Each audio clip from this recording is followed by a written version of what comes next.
Why do you keep this? They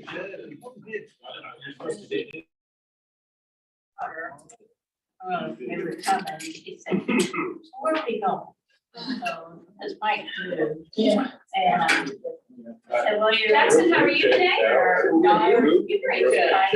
party and some special people were gonna be there. You said text that to When me. she walked in, his cousin was up there, they went down, they had a sister, and she saw that. Oh, I'm so proud. Dude, I want to And be like, all of a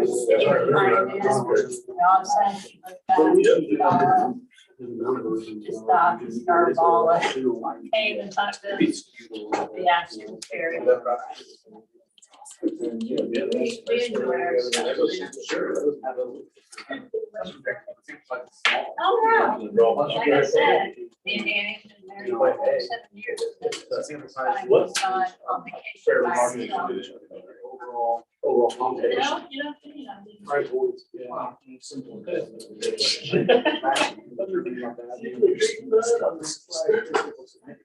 That's right. Take it right out of my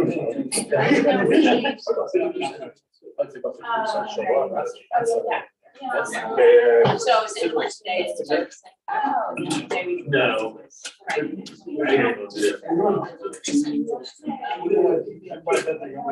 like, well, I guess I could. Big eyes. I did, really. I mean,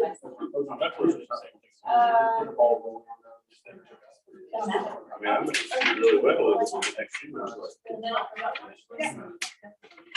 I just listen. Somewhere else. We are Ready? now to Steph? What? Ready? work, let's go for it. Before we start tonight's meeting, I invite you to participate in the Pledge of Allegiance as you said prior. Pledge allegiance to the flag of the United States of America and to the republic for which it stands, one nation, under God, indivisible, with liberty and justice for all. I call this meeting to order at 6:36 for the school board trustees on December 1st, 2022. Do I have any modifications to the agenda? I have two consent agenda items, the separation for Brown County Middle School teacher Jonathan Stevens effective November 29, 2022. And Brown County High School custodian James Woods effective November 18, 2022. Do I have a motion to accept the modifications to the agenda as presented on the separations of middle school teacher Jonathan Stevens and high school custodian James Woods? Second? Any discussion? Roll call. Carol? Yes. Yes. Woody? Yes. Stephanie? Yes. See, not missing. Motion carried.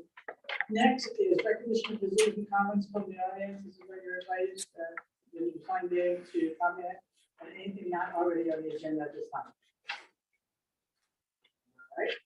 Presentation, Master Austin. Thank you. So we'll take a few moments just to kind of give the board a few updates as far as what's going on at high school. We'll start off, we had a students create a 6-minute video, short this week, but I think you'd like to see this. Kaylee Lewis, who is our media person in the corporation. She worked with our students and gave a little snapshots and things like that. And then I'll share.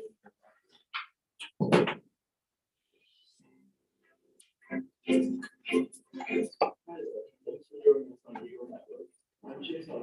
I'm Logan Custer. We are excited to give you an inside look at some of the innovative programs Brown County High School offers students. We'll show you everything from arts to athletics to STEM. Kicking us off today is a program most in the community are familiar with, Eagle Manufacturing. We'll toss it to Madeline for an inside look at the program. Thanks, London. Eagle Manufacturing has grown exponentially as a program and business. As a tier-1 business, participants are always busy and learning new ways to make the program work. Eagle Manufacturing started in 2017 as a single student extracurricular venture. Like we mentioned earlier, it's since expanded and continues to grow. So much so that the middle school started its own program, Eagle Manufacturing, which is set to be a foundation class for students with an interest in joining Eagle Manufacturing. It's always fun to chat about Eagle manufacturing and the other business-related courses here at the high school. The hope is that students find a path that they really love and can start early in honing the skills for the real world. Send it back to you. Thanks, Madeline. Eagle Manufacturing is doing some really great things, and it's nice to see so much success come from a program that's only been around for 5 years. I agree. It's great to see the opportunities students are taking advantage of during their time here at Brown County. Switching gears a bit, students have also always taken advantage of the many athletic programs offered here at the high school. In the last few years, the addition of a student-run club and a program set to help develop our athletes has continued to become more and more popular. To give us some athletic insight, let's send it down to the gym. Hi, I'm Katie Tipton. Brown County offers many different sports throughout the year. In addition to the sports, have sprouted student-organized clubs and a development program set to prepare our athletes for the field, mentally and physically. I'm joined by Ava Sanders, one of the organizers of the Way of the Eagle, the student-led club that houses all support to all sports. Hi, Ava. What is your reason for creating the Way of the Eagle? We made Way of the Eagle because there's a lack of student involvement within our school, and we wanted more people to show up to games and support us as athletes, and we just felt like it was something that was needed. And for people who don't know what the Way of the Eagle is, how would you describe it? I would describe Way of the Eagle as a club, and it's kind of like a family that brings together all students to support our students and lean on each other. Thanks, Ava. Along with the Way of the Eagle, the school has added programs year-round to help build stronger athletes. The athletic development program started as a way for athletes and non-athletes to get a pre-E credit as well as get stronger in the off-season. We'll have more on that a little later, but for now, let's send it back to y'all in the studio. Luckily for Brown County students, if they're more interested in stage in the field, they're covered. We're going to send things over to Joey Dennison for a look at what students can get into when it comes to performing arts. Joey? Hi, my name is Joey Dennison. I am the technical director for the theater that you see here. I just want to take a second to tell you about all the awesome things that we do here.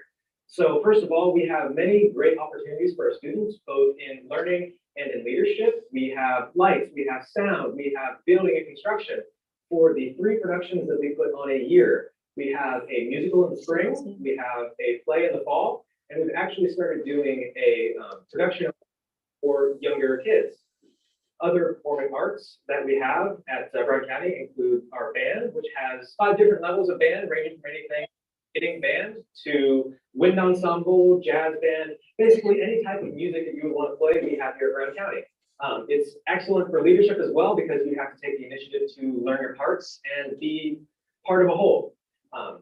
From the singing side, we have a very well-developed choir that has a beginning choir, also a Rhapsody show choir, where we sing and dance, and we compete as well as participate in our musicals.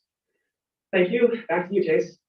Thanks, Joey. London, did you also know that 8 of our band members were recently selected to participate in Indiana Bandmasters Association's All-District Honor Band? I did hear that. I know they only had about 6 hours to rehearse an entire concert. I also know the concert went really well, according to band director, Mr. Fenn. Just then, the spring musical has been announced. Brown County High School students will perform Shrek the Musical this spring. Up next on our broadcast, we're taking a deeper look into how Brown County is shaping well-rounded students for the real world, whether their next step is college or the workforce. Brown County offers unique classes like business and marketing. Let's learn more about those classes. Hi, my name is Anna Impies. I'm here with Ms. Kroll, who teaches business and entrepreneurship. Ms. Kroll, what makes these classes so unique for a high school? These classes are so unique for high school because students get to actually experience companies in real life situations. They get to do case studies, they get to deep dive into certain careers. And in my classes, I actually get to take them into Nashville, talk to actual customers, we get to people watch, and it's just really neat. What can students take away after high school that they can use in their life? Well, in my classes and 2 of my pathways, business administration and marketing, they're dual credit pathways through Ivy Tech. And so the cool part about that is no matter what they do, even if they aren't college bound, they can still put on their resume that they have some college. And so that's going to put them leaps and bounds ahead of someone that hasn't had that experience. So that's unique to a Brown County student for these classes. And then for entrepreneurship, the really cool thing in these classes is that they get to create prototypes, pitch those prototypes of their unique products that they've created. And then also with that, they get to then create multiples of those products and sell those products in the marketplace. Thanks, Ms. Kroll. We'll send it back to you guys. Although we could spend the rest of the day chatting about other ways Brown County is soaring and preparing students for their next phase of their life, we are out of time. We'll let our principal tell you more about the unique offerings here at Brown County High School. Thanks for joining us. Is that right here? Yeah, I thought that too.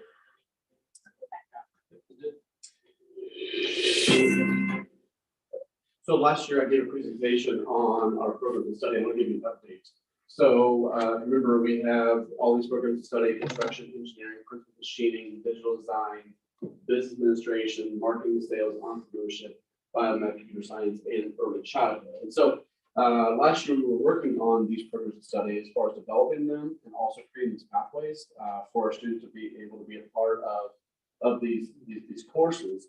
And so the update to this is that one goal we have this school year was to get all of our ninth grade students enrolled into a pathway. So I felt like it was very helpful for you to kind of see the work that we've done to get what the students actually chose. And so of our ninth grade class this school year, 37 of our students have chosen early childhood, 23 of course construction, 21 in precision machining and biomed each, 20 in business management, 20 in engineering, digital design, 16 in computer science, 9. So it's a nice little offering for our students. And so we were pleasantly surprised to see some of our students really being interested in early childhood and construction. Where's liberal arts? Liberal arts, so in this situation, we have the local pathway, which we were working on developing, which is the civics art pathway. It's still in the process of being designed. If I don't, I mean, I wouldn't have picked any of those, either now or then.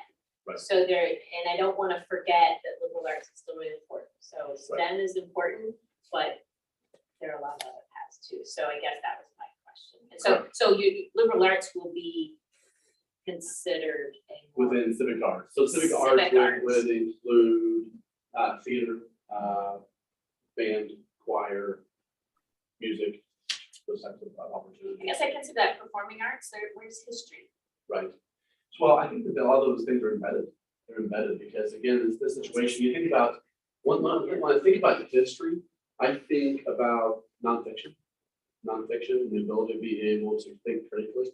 And so that's what we work on within our history classes, is being able to take, those critical thinking skills, being able to take some of those ideas. And so, that's all embedded in some of these courses. And so, but again, we got to remember that this is just step one of the work that we're doing to be able to create these pathways. But everything we were doing right now is trying to relate directly to a career path as well. And so this is what we've been working on as of last year. So within a short period of time of 12 months, I think we can well as far as creating something that is very, very positive for our kids. We're working, so. So what if a student doesn't like those choices? I mean, do we force them into a path? And is that like, you're a ninth grader, you need to go and choose one of these, even if it really is, your main, just What because you have happens to? I mean, we all know we've been forced into those choices.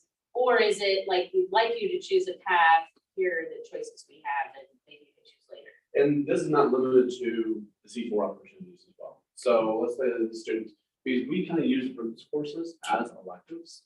And so what happens is, of course, the students can also take electives in art and music, other courses we just talked about.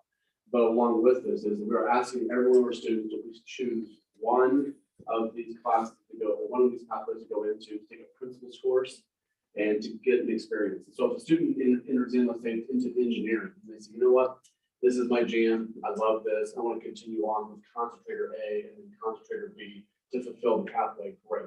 But if they get into engineering and they take the principal's course and they think, you know what, this is not for me, then what happens is they can then jump to their sophomore year and go to a different pathway and just experience different things. Of course, when you become a junior, at that point in time, they can then go through the C4 path, which opens up more opportunities, which will be off campus.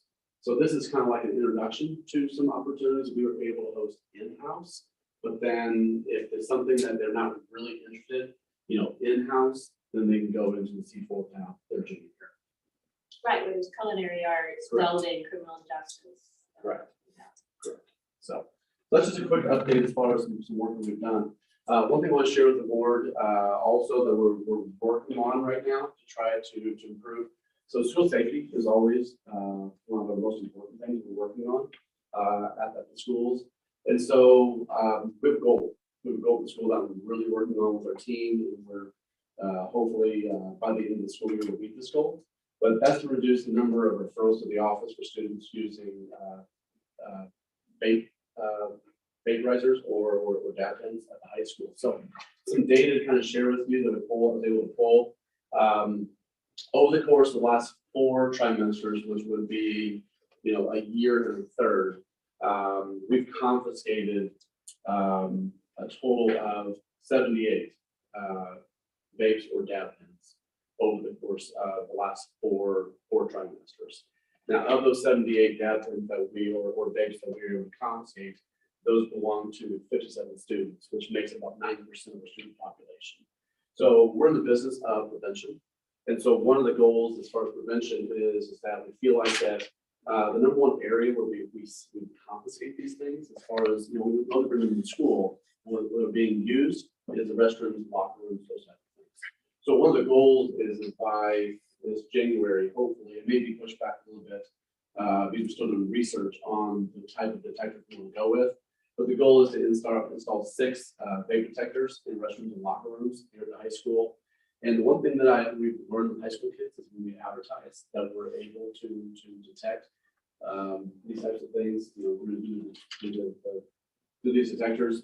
Hopefully the goal is reduce the use of the school, or in this case, with the vape detectors, they'll be linked directly to my cell phone, Mr. Hutchins' cell phone, and we get a sense that a report to the device that it is, then we can be there within 15, 20, 30 seconds to be able to check out the space and make sure that it is safe. I talked to several principals in the district, or not the district, but in our conference. And one thing they shared with me is highly effective as far as being able to at least deter the use of these devices within the restrooms and locker rooms. So right now we're working with performance services. They're actually working and testing some of these detectors to figure out which ones would work best for our situation. So that's what we're working on right now. And so so more information can come on that. But like I said, we're just trying to prevent and reduce the use. So cigarettes aren't a problem. You know what? They're really not. They're really not. No. And you know what? One thing we've done too is we really try to educate students as well as far as the prevention piece. And so as far as the dab pens, we've seen a drastic decline this last year. I mean, last year we were able to confiscate 9 of the dab pens last year, which usually have a lace of THC. We have none of those this year. And so right now we're still working on trying to reduce the amount of vapes here at the high school. Where is the education provided to the students about truly the danger of these? We had Katie Finney from the 4-H department. She came in and gave a presentation to the students along with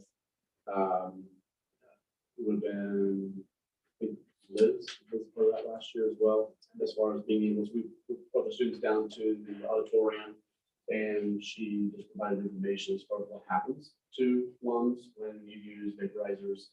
And I think there was like the popcorn effect. I think one thing that was really pushed and kind of giving the students some information as far as what really happens, because I think the kids are really misinformed. I mean, I think that the advertisement on these vapes that is really out there is they really feel like that there's no harm to the use of these vape pens. And so I think the biggest thing we can do, one with the detectors, is just education. And so Katie really helped that. Because I mean, out there, printed and superheated material, Yes, which our ones are not made, they're not designed to do. exactly. I'm thinking of the Hawaiian volcanoes going off, like, that's what's standing there and breathing that stuff. Not a good idea. Yeah, that's one thing that Katie, I think, will share with the kids last year in the competition. Any questions? Just a few highlights of what's going on in high school. Yeah, real quick, Trent, at the bottom there, Yes. school safety and security, Yeah. school safety specialist, we Yes. just talk about Absolutely. that. Some people So don't I know. am a school safety specialist. I have been for probably the last 16 years. And so along with that, Mr. Bruner is also a school safety specialist. Mr. Hutchins, who's my assistant principal, he will be as well. So kind of three of us in high school.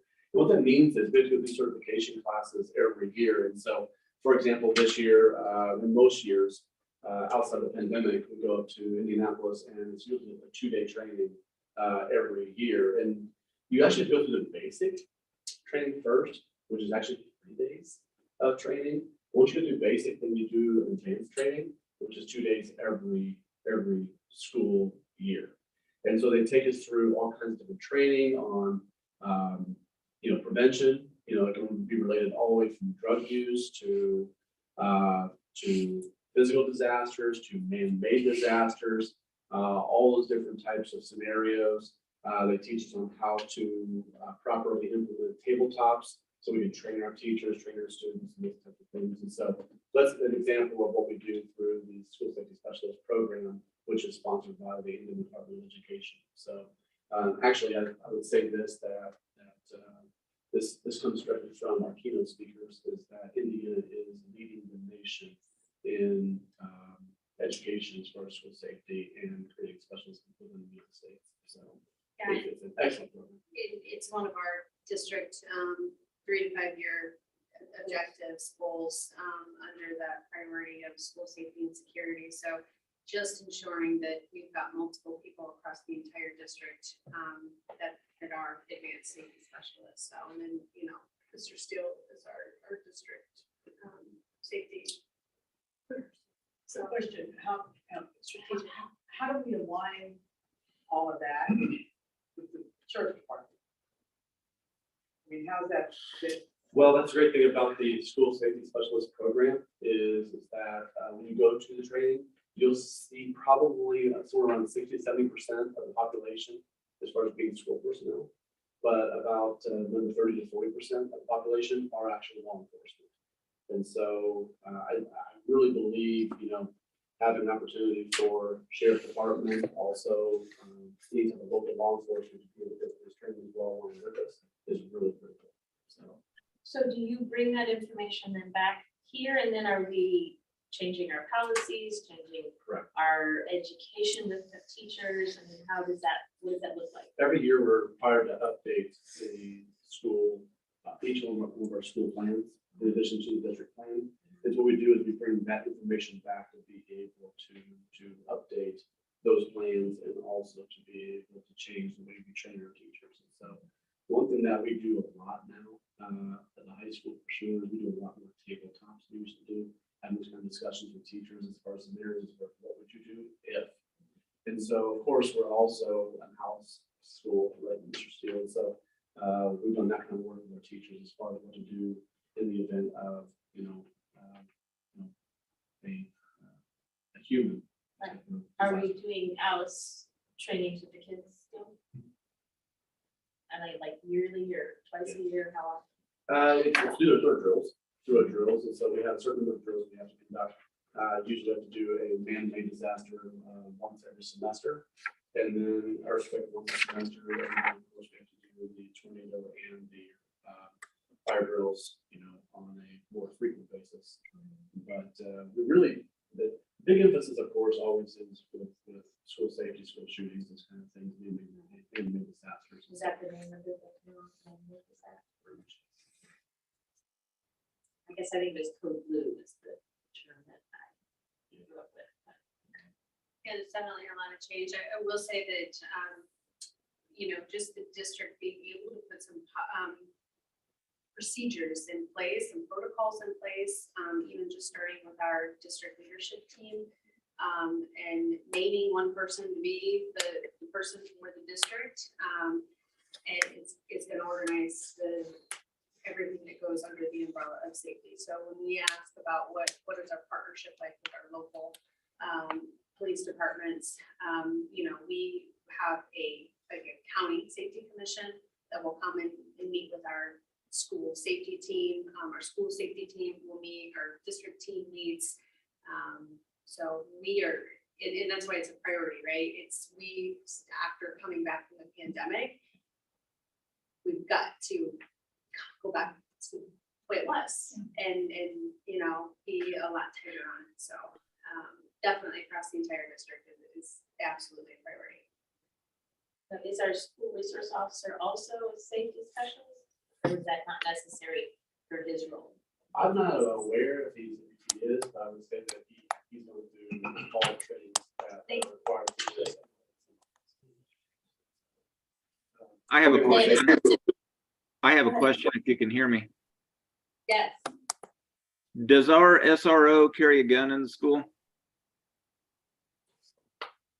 I believe the answer to that is yes. I'm not sure. Yes, yes, at all times. Good. They do, they go through, and Gavin, if you want to add some words, but. Yeah, I just, so like the school safety specialist is designed more for administrative level in conjunction with what we can do operating within our building. SROs are through the sheriff's department, so they go through the academy, go through all that training, plus they are required to go through a week-long SRO training, which is much more intensive and covers more things than even like what we would do at school safety training. So kind of the question about our connection with the sheriff's department, we've already started in conversations with Mr. Stromsdale, sheriff coming on board. And, working through that transition as well, getting a new sheriff in the county. Working with him and our SRO and making sure that we have everything in place to keep everything running smoothly. So. I want to give Gavin a lot of credit, like I said, under Ms. Tracy's direction, of course. Gavin is taking on the role of organizing all of our school safety protocol, trainings, and those kind of things. So I appreciate Gavin leading our district network. And is SRO primarily at the high school? Primarily, yeah. Officer Duke is mostly the high school. In instances where assistance is needed at the middle school or one of the other areas, as soon as he can. But yeah, he's been most of his day. Thank you. Good information. Thank you. Okay, next we have discussion items, none. We have approval of public session minutes, November 17, 2022. Do I have a motion? Second. Any discussion?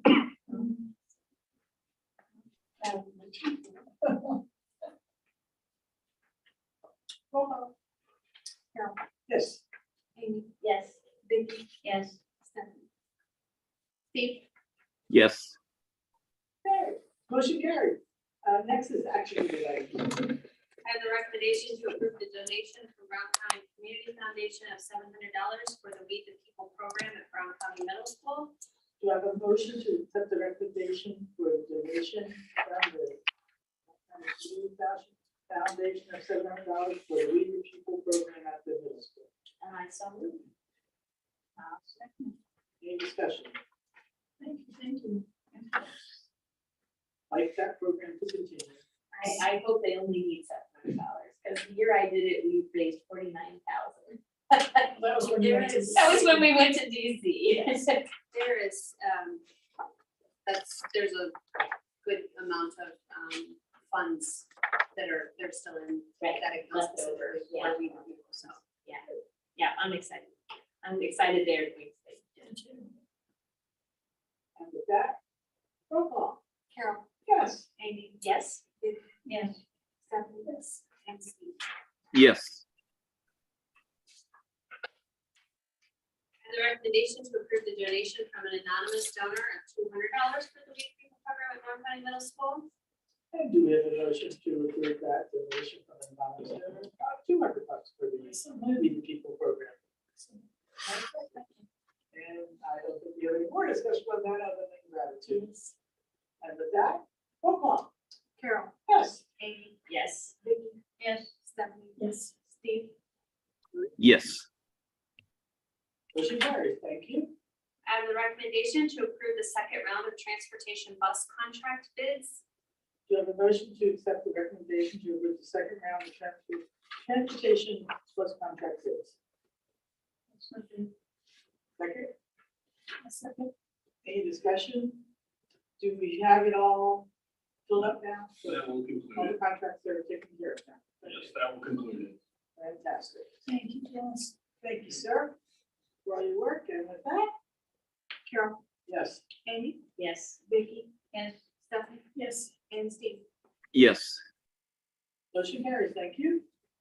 I have the recommendation to approve the donation of $129 from Centra Credit Union for the Brown County High School 2022 Governor's Workforce Ethics Certificate Program. Thank you for saying what that acronym is. I was going to ask you. And with that, do I have a motion to accept the recommendation of $129 from the Central Credit Union to the Brown County High School 2022 GWEC program? I so move. Any discussion? With that, roll call. Carol. Yes. Amy. Yes. Vicky. And Stephanie. Yes. And Steve. Yes. Thank you very much. Motion carries. I have the consent agenda items, starting with the separation of Brown County Schools bus drivers Stephen Douglas Payne, effective December 31st, 2022, through the transfer of Van Buren Elementary School general education teacher Emily Gaither to Van Buren Elementary School special education teacher effective December 2nd, 2022. Do you have a motion to accept the recommendations for starting with the separation? Bus driver Stephen Douglas Payne, effective December 31st, 2022, and ending with transfers of Emily Gaither from the general education teacher to the special ed teacher at Van Buren effective December 2nd. Second? Any discussion? I'm gonna cry about Mr. Lane, but I won't do it here. We already cried. Very, very sad to lose him. Don't worry, Amy, I already cried. And we're not really losing Steve, Doug. And with that, roll call. Carol. Yes. Amy. Yes. Vicky. Yes. Stephanie. Yes. And Steve. Yes. Thank you. Motion's carried. Next. Just superintendent report tonight is short. I want to thank Trent for all of your hard work. Every time you do a presentation on pieces of the high school, it is very informative, and you have just worked really, really hard in such a short amount of time. So thank you so much.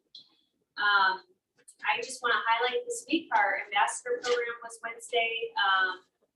This month's topic or focus area was athletics and extracurriculars, and then the high school presentation. So it was well attended.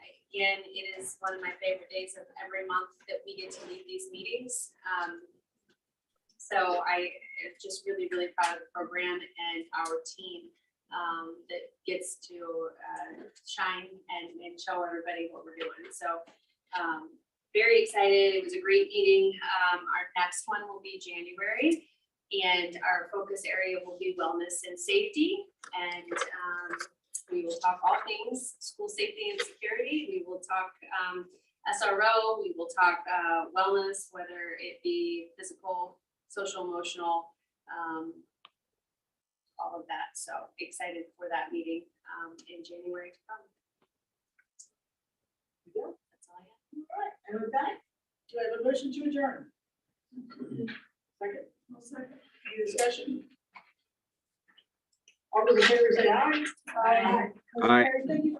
everybody. Thanks. Good night. Bye, Steve. Bye. Thanks, Jackson. Yeah.